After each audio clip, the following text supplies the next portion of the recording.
Why did Czechia lose their game against Portugal? Did the heavy rain play any part in it? What should the Czech manager Ivan Hašek do differently in the next game against Georgia? And what is the sound in the words like further, Turkey, and were? Hello, everyone. Welcome back to the Footglish Podcast. My name is Zdenek Lukas, and you have just tuned in to the Footglish Podcast, a brand new English learning podcast about football, which I started recording about a week ago. And today I'm joined by Karel Tvaroh, a former Sparta Prague player, and these days And today I'm joined by Karel Tvaroh, a former Sparta Prague player, and these days a football journalist, and someone who has interviewed Pepe Guardiola, and that's how he earned my respect. Welcome to the podcast. Hi, Zdenek. Thanks for having me, and thanks for such a lovely introduction. I mean, it's getting longer and longer. You know, that's because you keep getting all these accolades and achievements in your career, in your new career. Yeah, well, it's been quite fast, I would say. Something that I haven't experienced during my football career as a player. So I guess that these kind of moments are just a huge reward for my passion. Yeah. Yeah, no, it's lovely. And like I said, I'm an English teacher, so I really sort of I can sense it, you know. I really how to put it. I'm very sensitive to these things. When I notice someone is speaking English well in the media, you know, I'm following you. not Yeah. not not in a creepy way, don't worry. Yeah. I appreciate it so much.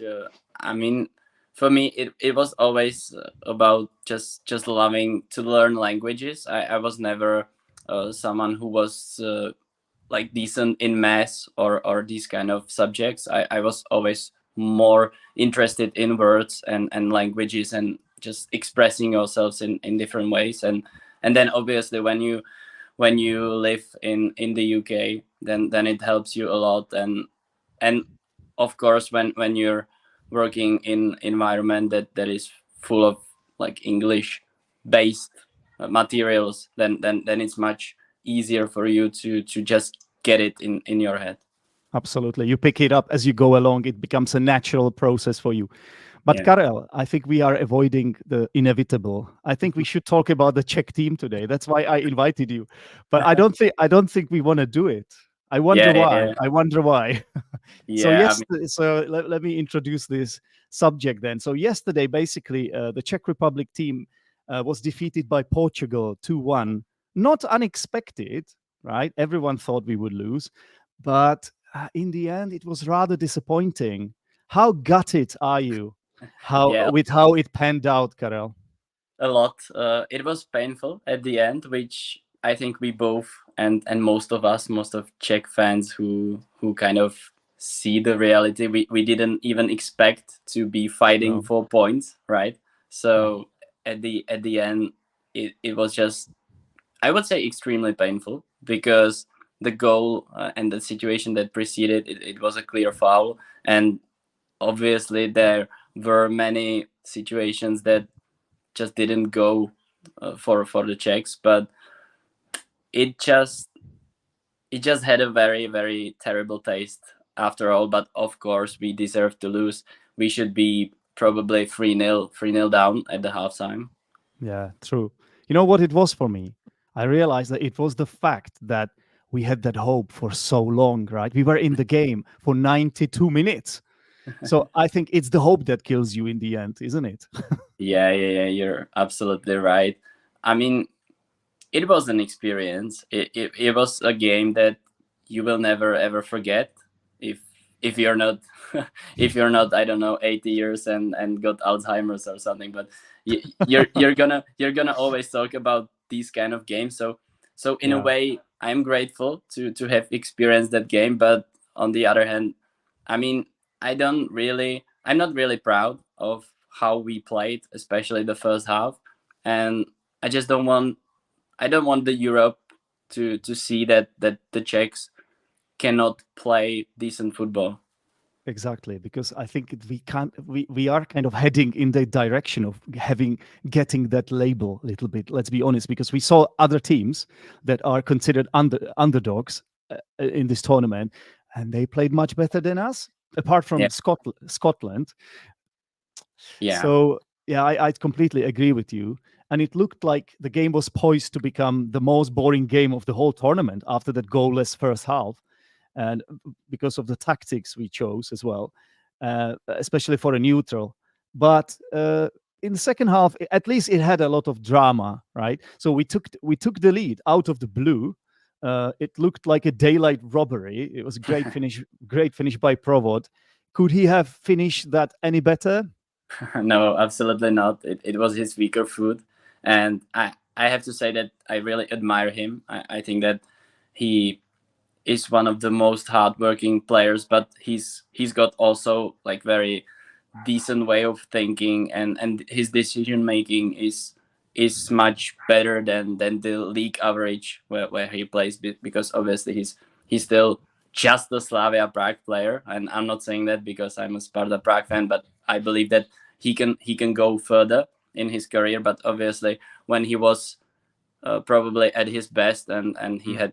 had the greatest chance to get a decent transfer, he got injured very badly. So Uh, yeah. did he do his ACL or something? Right? Yeah. Yeah. It was I think a couple of weeks after his best game probably ever against Belgium, where he scored as well. I And remember that. It was a yeah, draw, one draw, wasn't it? yeah, Yeah, yeah, yeah, exactly. yeah, yeah. And that was, to be fair, I think that was the peak of Czech Republic under Shilhavy. I think Yeah. that was like really it. That's something we should aim for with this kind of squad, because we got a lot of physical players, not so many technicians. But I think that yesterday, and well, what was the day yesterday? It was Tuesday for the people who Yeah, listen to us. Yeah, yeah, yeah. Tuesday. I think that Tuesday, it's not the direction that Czech team should like follow, and it's not the right path. There's a lot of young players, and I don't want to be watching this kind of football even if it brings results. That's fair. That's fair enough. I think it's unsustainable long term because football is about football fans, and they will lose interest, Yeah, especially just the young ones. Yeah, the ones that always watch TikTok. Yeah, they need those short 5 minute, 5 second videos. They're gonna get bored to death watching yeah, that. exactly. And we're so lucky to have Provot and such a moment of brilliance, because then otherwise that there was nothing left for us. But Yeah. I want to say that, the game that preceded our game was Uh, Georgia Turkey, and it was probably the best game of Euro so far. And I wouldn't say that anyone could have expected that, but no. that's the kind of advertisement you want to do. But we currently, I don't think that there is a skill, that there is a No. will. I don't think that there's like anything, any foundation that should be there. Hmm. Yeah, yeah, fair enough. But we have those type of players, right? We could say that. But I completely agree with you, especially about the point regarding that previous game, Georgia Turkey, which, in my opinion, was an amazing game, full of drama and high intensity game, and the atmosphere in the stadium was just frantic. A lot of Turkish fans, they were just going absolutely nuts about that, and I'm just a little bit scared. What's going to happen when we play them? Yeah, so I'm gonna be at both games in Hamburg. I'm gonna be traveling there first day by train, then by car. So I'm really excited and a bit nervous as well. I'm not gonna lie about that, because I think that the games are gonna be very tense, Yeah, even because of the fans, because even Georgia fans, even Turkey fans, they belong to the most vocal ones and very emotional ones. It's not like if you play against, I don't know, Norway or those Scandinavians, which by the way, they have decent fans in their home leagues, but when they travel, it's usually more relaxed. yeah. But this is going to be very different, and I believe that we should take it as our advantage. And what I mean by that, I think that the Czech team should stay much calmer and just stick to the plan, but to a plan that is sustainable, as you said. And what's that for you? What well, kind of plan should we have then? well, I think we should be much more physical. I Hmm. I think that we should be better in the air. I think that we should not be scared of the ball. Of course, that Yeah, we that well, that doesn't help if you're scared of the ball. Yeah. yeah, because we were against Portugal. There were so many situations when I think it's okay to park the bus. Honestly, I do think that when you Yeah. play against such a quality team, which by the way didn't play well, I wouldn't say that Portugal were like they were not reaching their standard, definitely. No. No. So when you play against them, you have to keep the ball when you got it. You have to Yeah. be smart with it, and there is actually like nothing that should like make you think that you have to pass the ball. You can just have it, and you can just take the right touch, which we didn't. You can get the man foul you. You can Hold the ball, right? You could hold Yeah, the ball, exactly. just use physicality, Yeah, like yeah, and something that Hitil can do, for example, or yeah, should exactly. should be able to do. But And then unfortunately, linger as well. He yeah, he was very useful, but mhm, we didn't do so many things that I yeah, think this kind of style was based on. yeah. And you can see the players are capable of doing that, but for some reason I don't know if it was all just mental. I don't know, but there was some reason that was just like Yeah. pushing them back. I agree with you completely. I was wondering what it was. Was it the nerves? Could it be the weather conditions? Because they were quite, how to say it, like unique, let's say. Yeah, Rain is nothing special if you play football. You know what I mean? But yeah, yeah, let's say that it rained heavily. yeah. It was a heavy rain. It seemed like that. So the pitch was soaked, and when I was watching the game, I knew I would ask you this question because you played football at a high level. So uh, uh, uh, at that point, who was it an advantage for? Yeah, well, I it really depends. It really yeah. depends. It's a good question. So if I'm a defender, I don't like rain because it's much harder for me to react because the pitch is a bit heavier for you. You can feel it, especially when the game ends. Last couple of minutes, you are usually much more tired.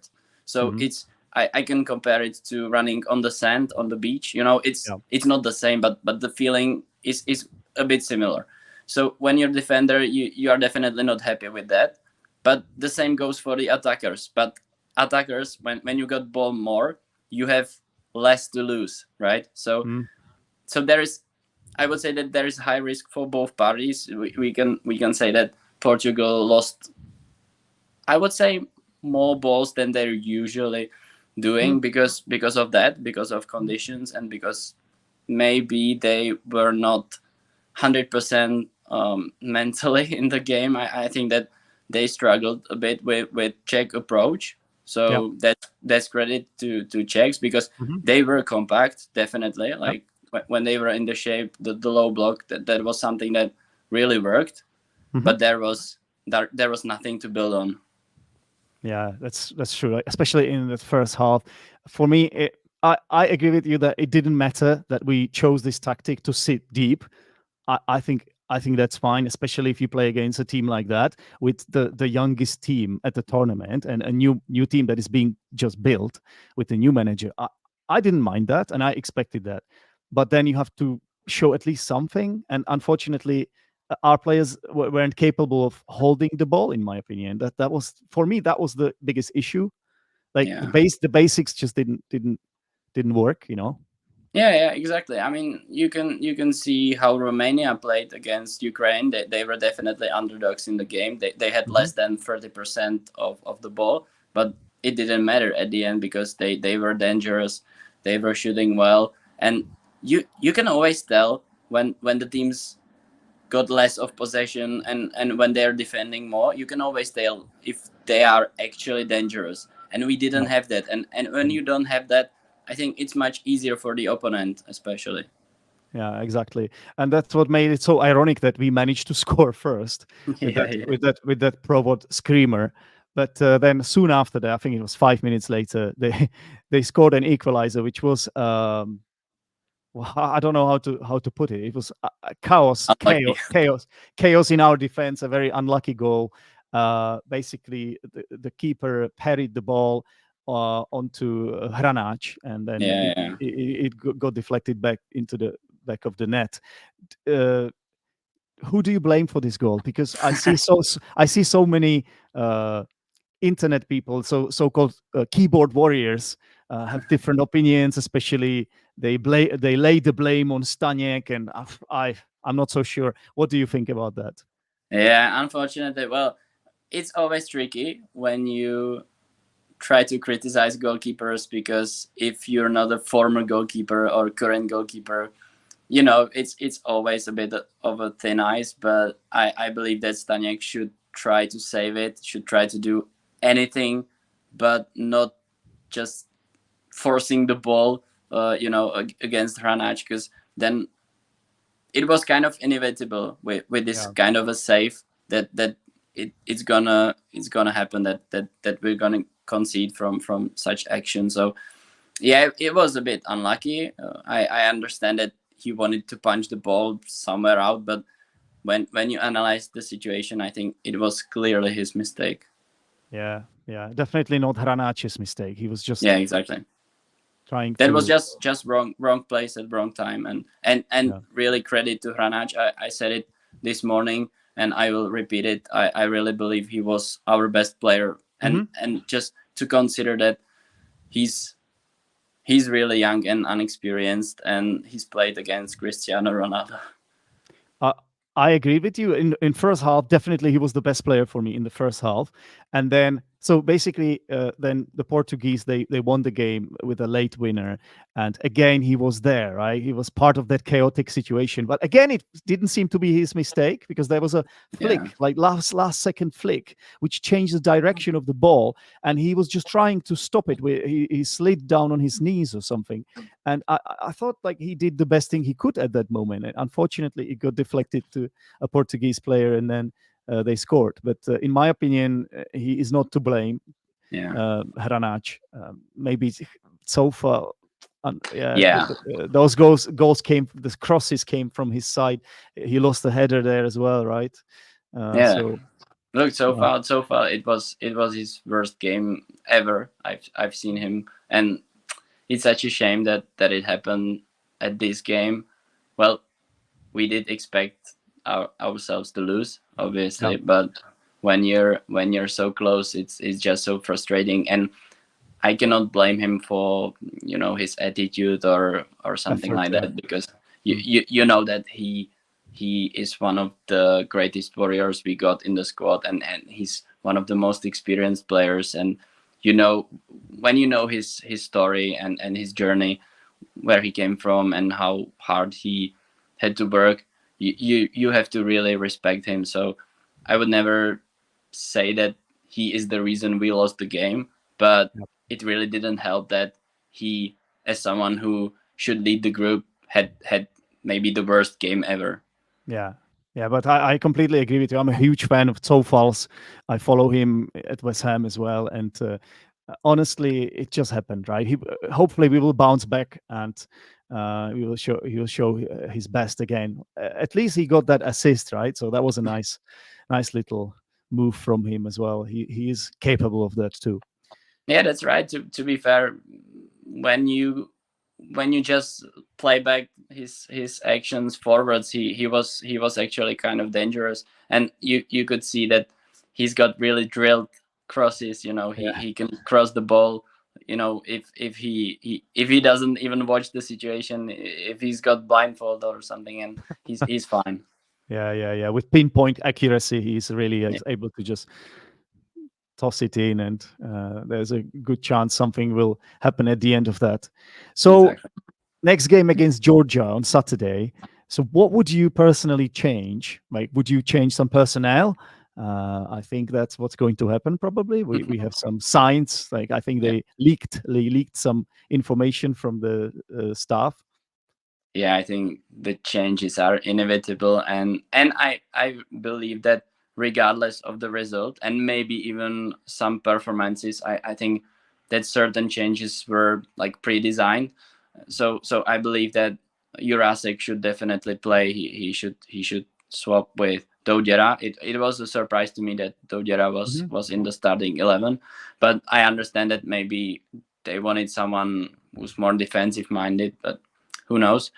I believe that we should play with Chytil as well. I'm not saying that she shouldn't play, but he didn't really help us in that transition, and Yeah. I thought that he's gonna be much more useful Mm. in that kind of area. But I think he's gonna play, so maybe Kuchta will start on the bench. Then I believe that Barak will play because we really lack creativity, Yeah. and I hope that Linger is gonna get a bit more time. But I'm not sure that he would start. But I believe that he should get at least 30 minutes because when he's on, you can just feel it. You can just sense his presence. Absolutely, he's a real danger man. But unfortunately, he has got this label of a super sub. So Yeah, hopefully he can one day get rid of it because he's such a talented player. yeah, exactly. And what do you think? Like, would you do these changes, or would you make? Yeah, no, it makes sense. Actually, I actually was surprised by the inclusion of Dojera, Yeah, but at the same time, I actually thought he was quite good. But after the game, I saw the rating, and he got a low mark. So I was surprised that, if, in my yeah, opinion, he seemed to have always he always seemed to have that sort of confident posture, always yeah. looked up, yeah, with his head, and I appreciated it. He kept the ball, like he didn't lose it so much. But then when I saw the rating, it wasn't so high. So I don't know. Yeah. It's a bit tricky with him. Like Yeah, he's a bit mad. He's a bit yeah, crazy. He's a bit of everything. He's a bit too much, we could say. But sometimes it can really help you, and it can just um, just get the teammates more involved and more infused maybe into the game. But yeah, it's a bit hard. I mean, as a Sparta fan, I'm not saying that he's not my favorite, but it doesn't help that he's from Slavia. I know that Jurasek is as well, but I just prefer Jurasek style more. yeah. I think that it He's, would make just sense to put him there because his left crosses are amazing, and he's such a threat forward yeah. wise. It's his natural position as well, and he seemed to play quite well in those friendlies, in those Yeah. pre Euro friendlies. So it was a surprise. But I don't think it was Dojera's fault that we lost. No, But no, no. yeah. Well, we should be honest that if I would say that regardless of starting 11, it wouldn't be like much better the game. Yeah, makes sense. Hmm. So what's your prediction for the game then? Well, I have to stay optimist, and I believe that we can win the game, but it's gonna be very very tough, and I think that we won't be winning. Like it's gonna be tight. It's gonna be 2-1 maybe. Hmm. Well, it's kind of all or nothing game. Yeah, Definitely an all or nothing game for Georgia, because their last game is against Portugal. Maybe more for them than for us, because technically, if we get a draw and we beat Turkey, who will by then have qualified, hopefully, because they will beat Portugal, then anything could happen there. But yeah. I mean, we should definitely try to win the game, but we should we should really mind the situation, and that it's quite possible to get through from the third place or with 4 points. We should definitely aim for 4 points because 4 or 6 it might it's not matter.